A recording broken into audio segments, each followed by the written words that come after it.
Jerusalén. Año 33 después de Cristo. Un hombre es ejecutado bajo el peso del acero imperial. Pero lo que ocurrió 3 días después no solo desafió las leyes de la biología, desafió al imperio más poderoso que el mundo haya conocido jamás.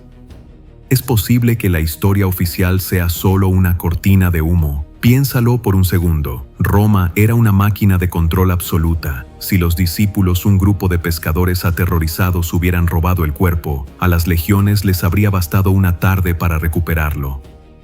Un solo cadáver exhibido en las murallas de Jerusalén habría aplastado el cristianismo para siempre.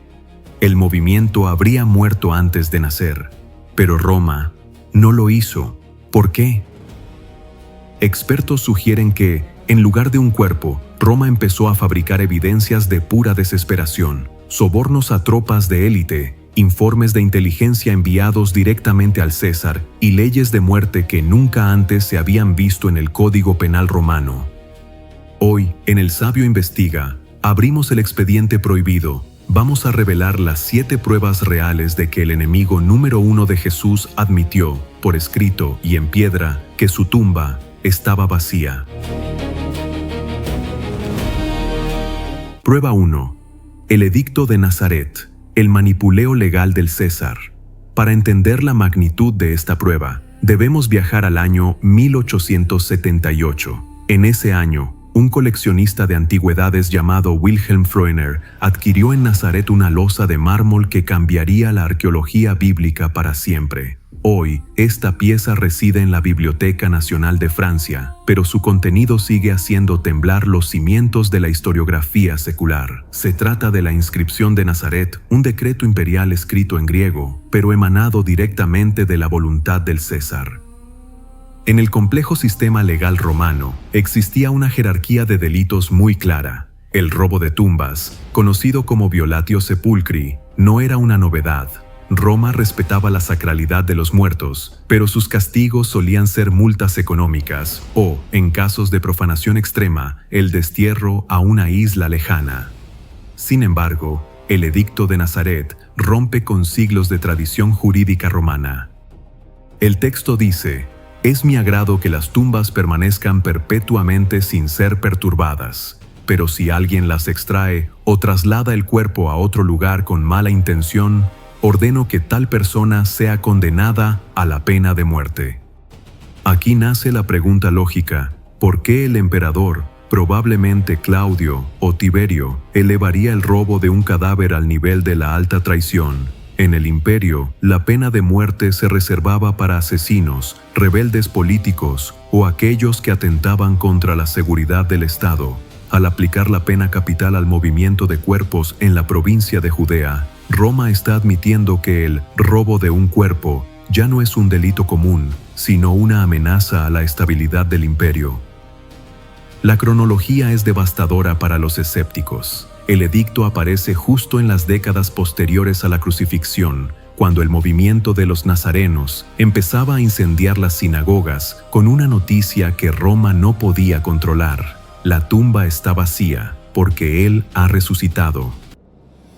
Roma, en su mentalidad pragmática y militar, no creía en milagros. Para los burócratas del Palatino, si el cuerpo no estaba en la tumba, alguien lo había robado. Pero el problema no era el robo en sí, sino el impacto político que ese cuerpo ausente estaba causando. Los informes de Poncio Pilato sobre los disturbios en Jerusalén debieron ser tan alarmantes que el César se vio obligado a legislar de emergencia.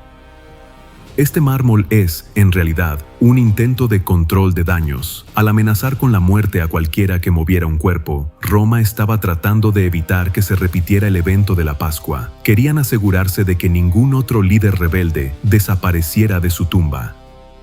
Lo más fascinante es lo que el edicto no dice. No niega que la tumba de Jesús estuviera vacía.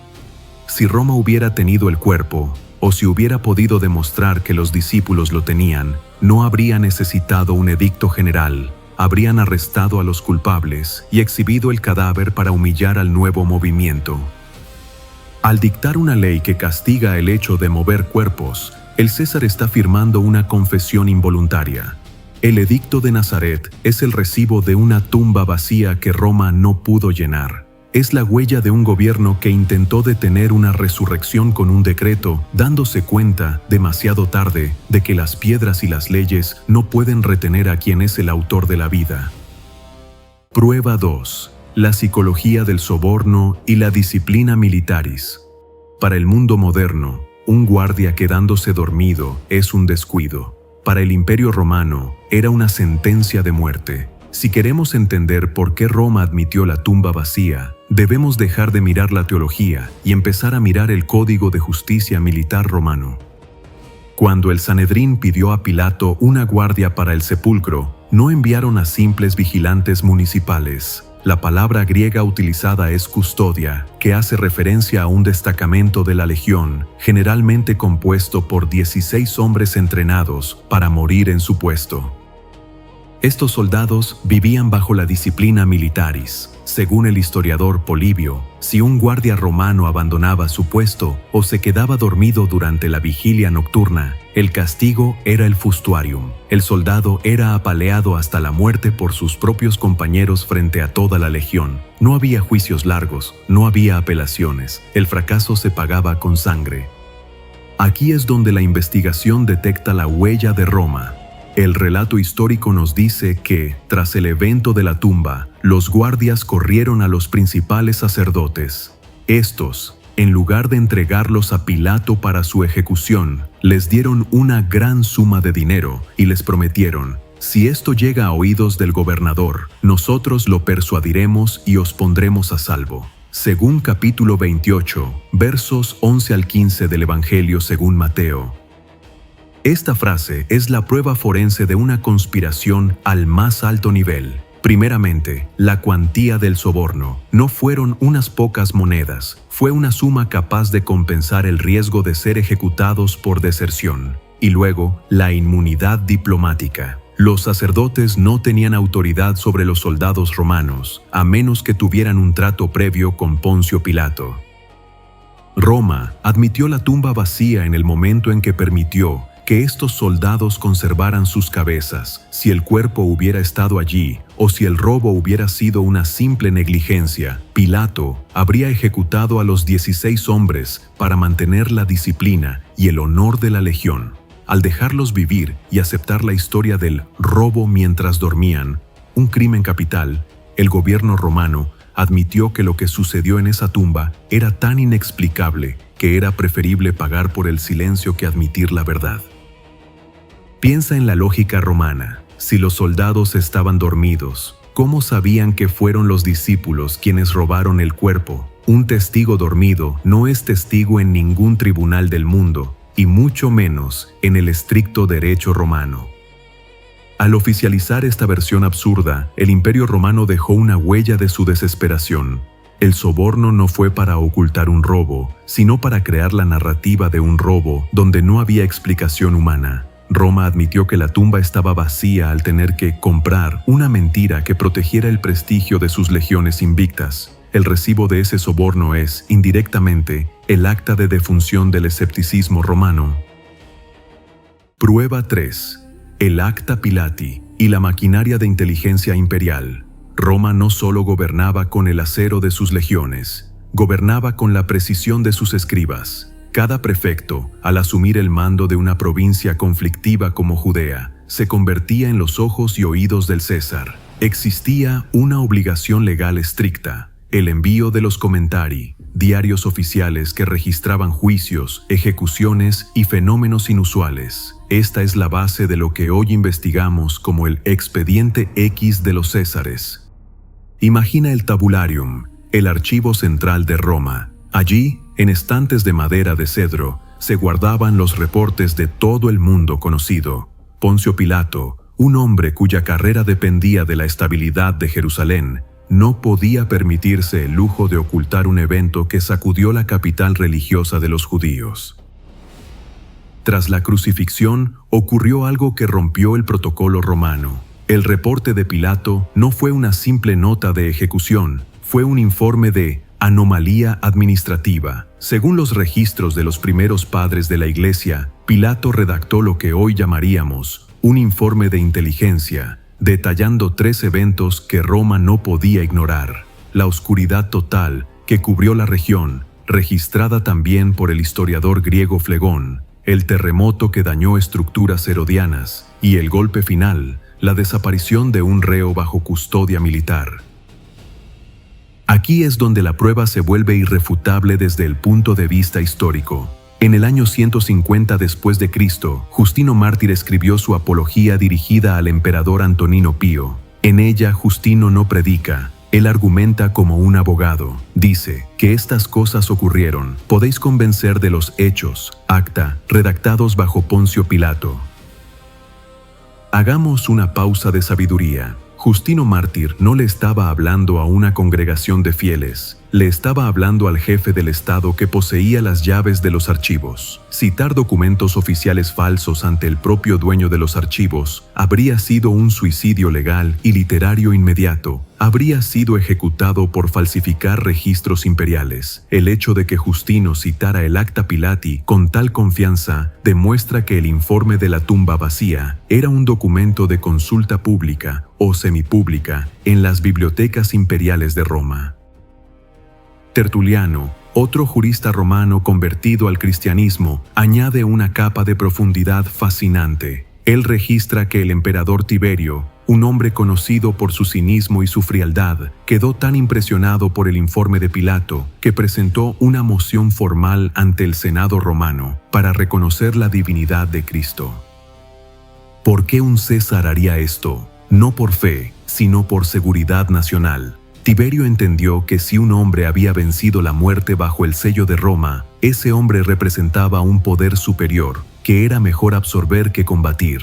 El Senado, celoso de su prerrogativa de deificar a los hombres, rechazó la propuesta, pero la huella quedó grabada en la historia. Roma admitió la tumba vacía en el momento en que sus máximos líderes debatieron qué hacer con el hombre que ya no estaba en ella.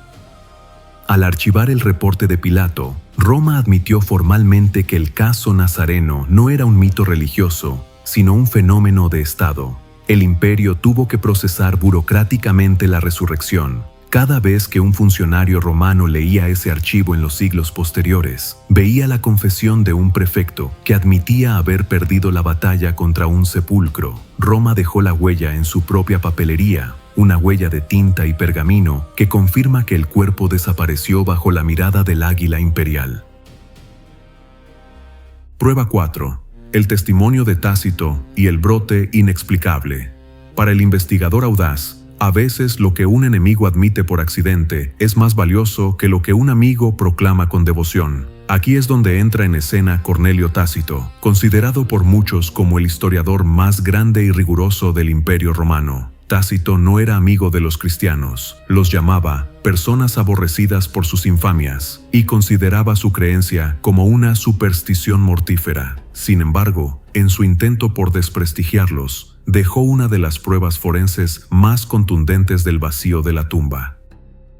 En su obra cumbre, Anales, escrita a principios del siglo II, Tácito documenta el incendio de Roma bajo el mandato de Nerón.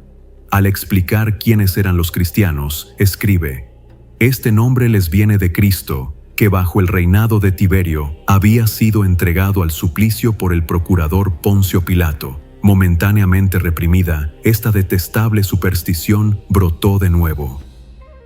Detengámonos aquí. El sabio investiga las palabras clave. Momentáneamente reprimida, brotó de nuevo. Según Tácito, el movimiento se detuvo con la muerte de Jesús, pero volvió a estallar con una fuerza imparable. La pregunta lógica que Roma no puede responder es ¿cómo? En el mundo antiguo, cuando un líder rebelde era crucificado, su movimiento moría con él. Los seguidores se dispersaban para evitar correr la misma suerte, para que un movimiento basado en un hombre ejecutado por el imperio brotara de nuevo, con una fuerza tal que llegara hasta el corazón de Roma en pocos años. Tuvo que ocurrir algo que validara la causa de esos seguidores. Roma tenía en sus manos el arma definitiva para destruir el cristianismo en una sola tarde: el cadáver de Jesús. Si el cuerpo hubiera estado en la tumba, o si Roma lo hubiera tenido bajo custodia, el prefecto Poncio Pilato solo habría tenido que arrastrar los restos por las calles de Jerusalén.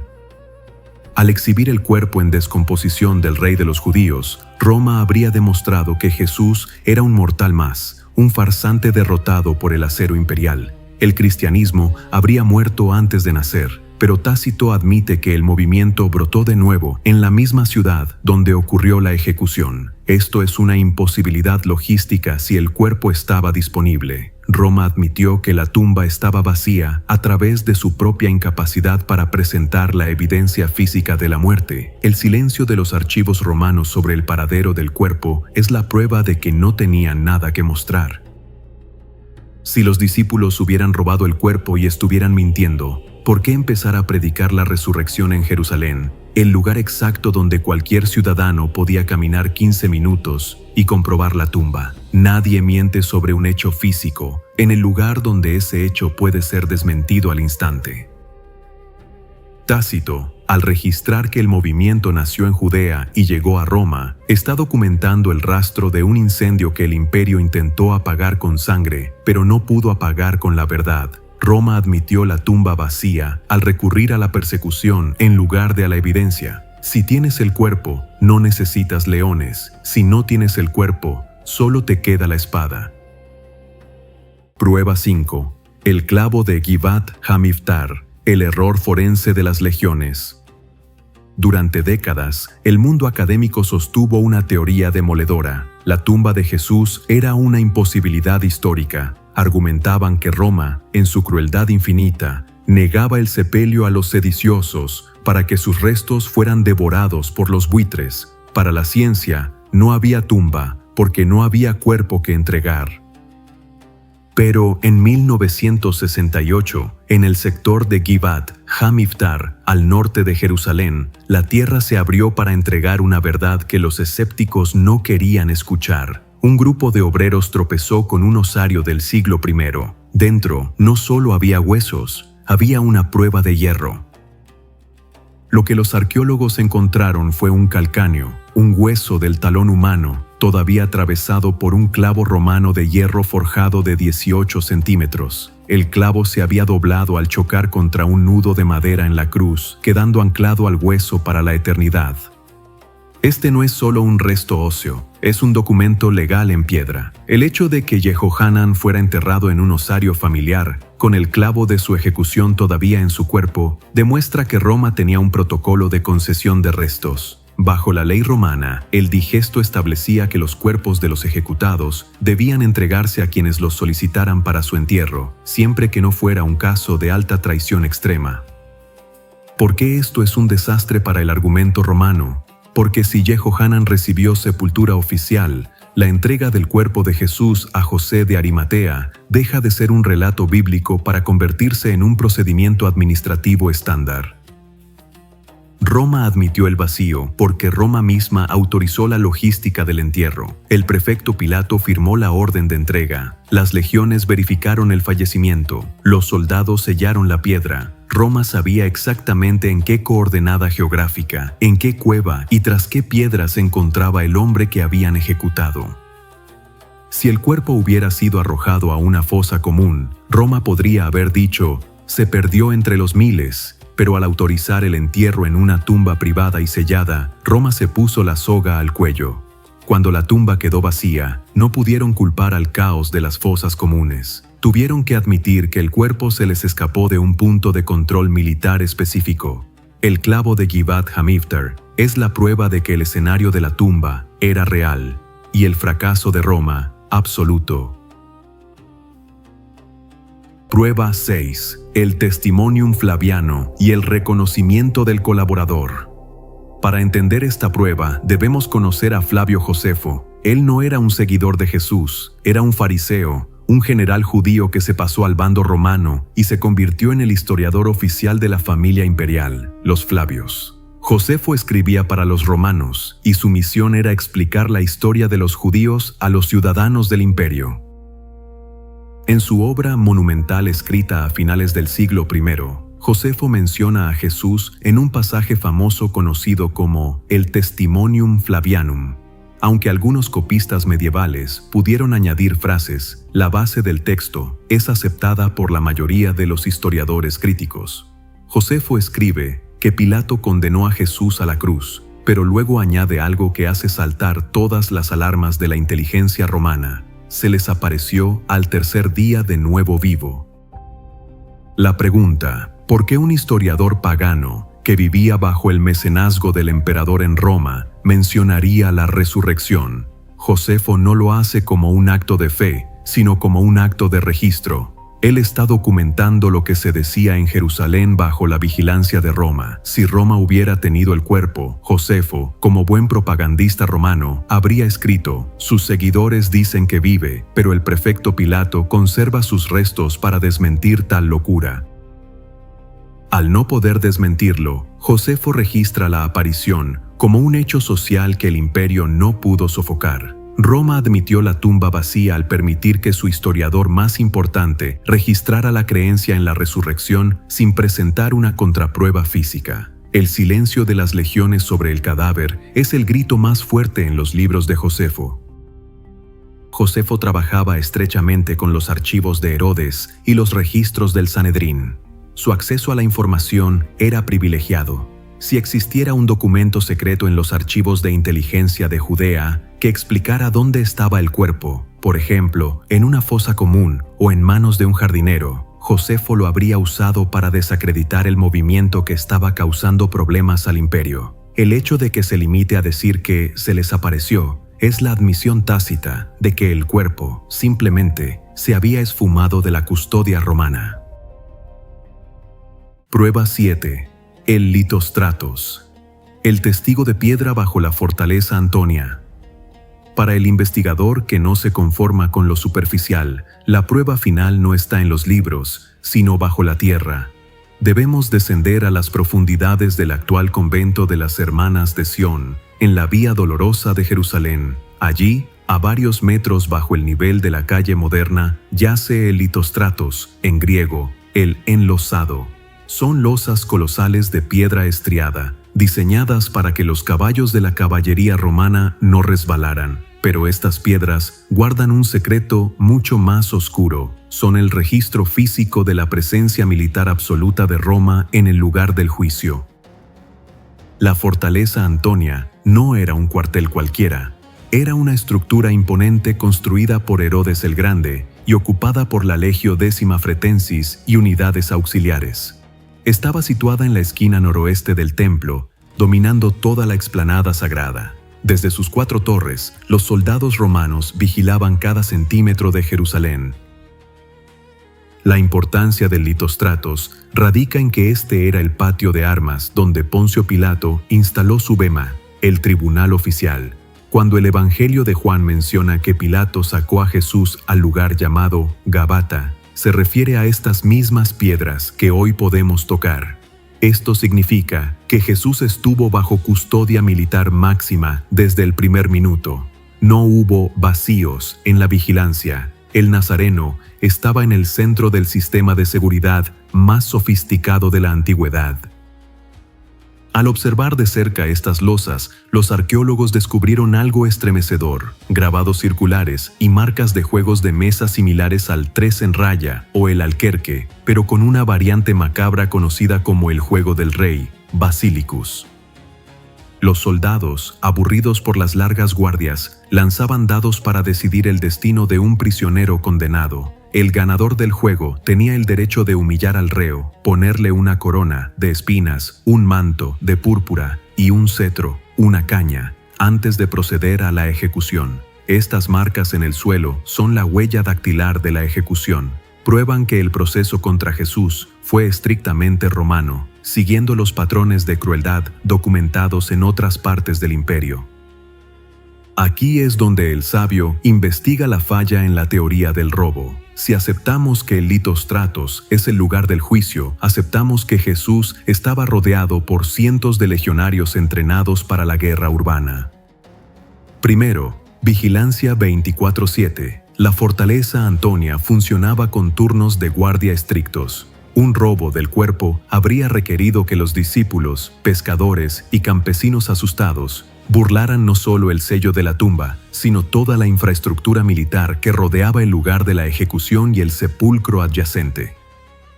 Segundo, ley marcial. Durante la Pascua, Jerusalén estaba bajo un estado de sitio de facto.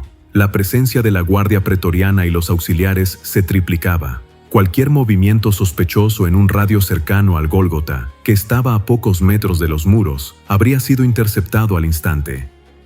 Roma admitió la tumba vacía al no poder presentar un solo arrestado por el supuesto robo. En el derecho romano, si un cuerpo bajo custodia era sustraído, el Estado lanzaba una operación de búsqueda y captura inmediata. No hay registros de redadas, no hay registros de interrogatorios bajo tortura para hallar el cadáver, no hay nada.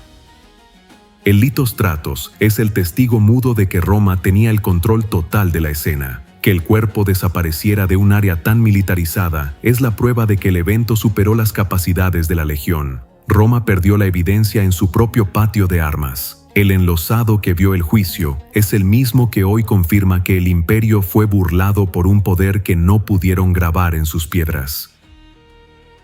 Apreciados hermanos, hemos recorrido 7 pruebas, desde la inscripción de Nazaret que cambió las leyes del imperio, hasta el Litostratos que marcó el suelo con la sangre y los juegos de los verdugos. Cada una de estas evidencias apunta en una sola dirección. Roma, la potencia que dominaba el mundo conocido, tuvo que enfrentarse a un hecho que su burocracia no pudo ocultar y su ejército no pudo detener. Roma admitió la tumba vacía no por fe, sino por impotencia. La admitió en sus sobornos, en sus edictos de emergencia, en los informes que llegaron al escritorio de Tiberio y en el silencio aterrado de sus guardias. Al final, el imperio que se creía eterno dejó, irónicamente, las pruebas más claras de que el hombre que intentaron enterrar ya no pertenecía a la tierra.